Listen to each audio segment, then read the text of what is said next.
the pointy end. I'm Keith Sutherland. Today my guest is Josh Hercus, and Josh is a soccer tragic, but also a soccer expert. Now tell us what's going on with the A-League.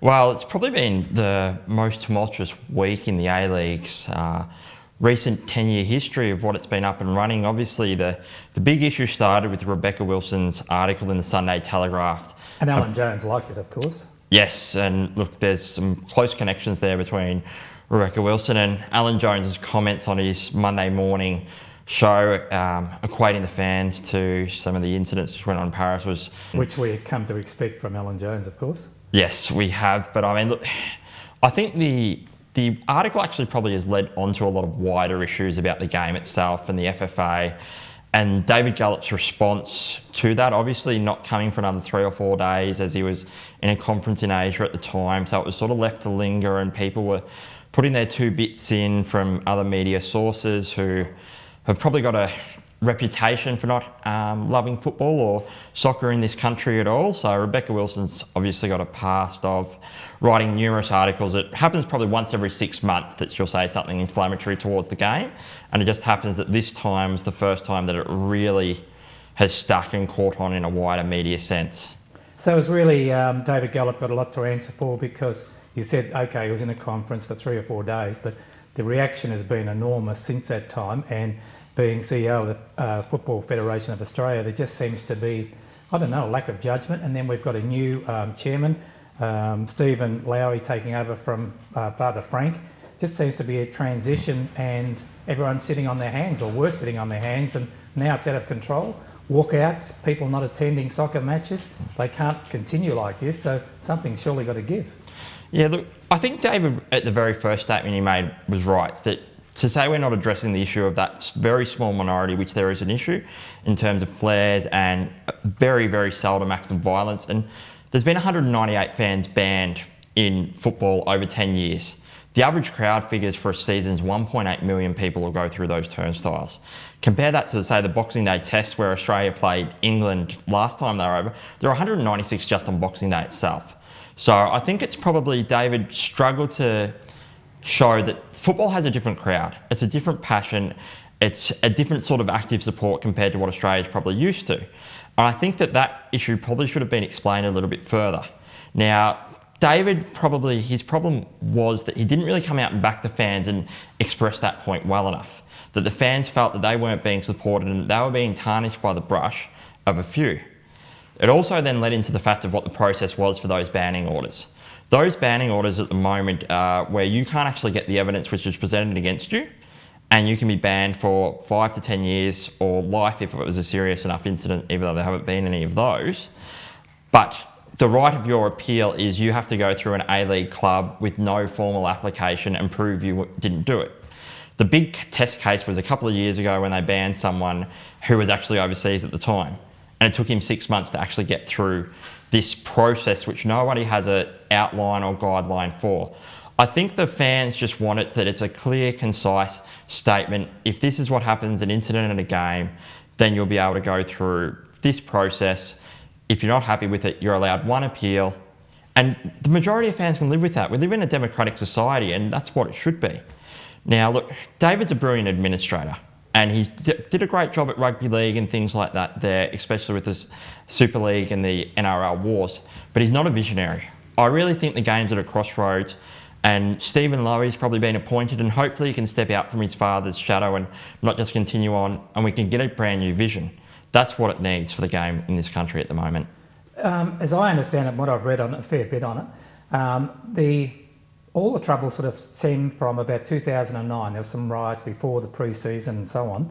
And then all of a sudden you've got a security company that's watching every move, watching every game. And that seems to be the one that's led to all these people being charged or suggested they were charged, when there's photo testimonials alleging all sorts of things. So, and it's only a snippet of the game, but why do we need a security system? Why do we need that? Yeah, it certainly seems to be the case, Keith. And look, my opinion is that maybe we need to send some of our police officers and the FFA over to England or France and Italy, some of these larger European nations and who've had issues with the past. I mean, Belgium and even Holland, when they hosted Euro 2000, there was certainly some incidents there. But What they did from a policing point of view is the complete opposite.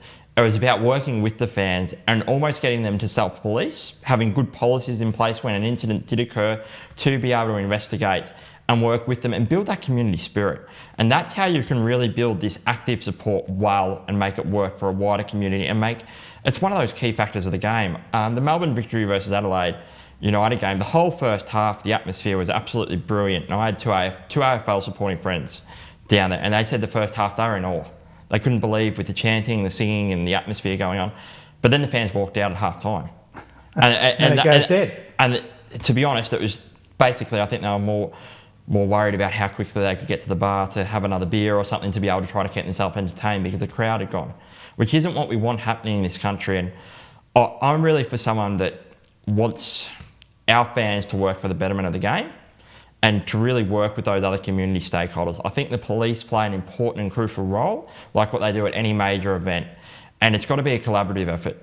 I think that they do a great job generally in the community, but maybe with football there is a little bit of a lack of understanding because it's such a new sport and it's something they haven't dealt with the active support being so different to AFL, cricket and the NRL, and it might be a case to work on that.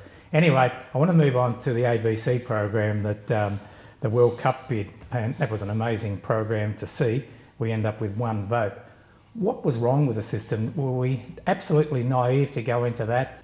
I hope we were naive, to be honest. I hope Frank was genuinely naive from that interview. It's hard to tell, but at the same point, for such a strong businessman, I find it hard to believe that he couldn't get on Google and search the likes of PEJoshHercus and things like that. That there's been books written about this. Andrew Jennings released one back in about 2004 about the whole FIFA scandal for the whole South African World Cup bid and about how that was originally meant to be 2006, but because of the Germans and some political manipulations there involving their aid funding and various other aspects from their football association and Adidas, it was moved to Germany, and then 2010 was to go to South Africa.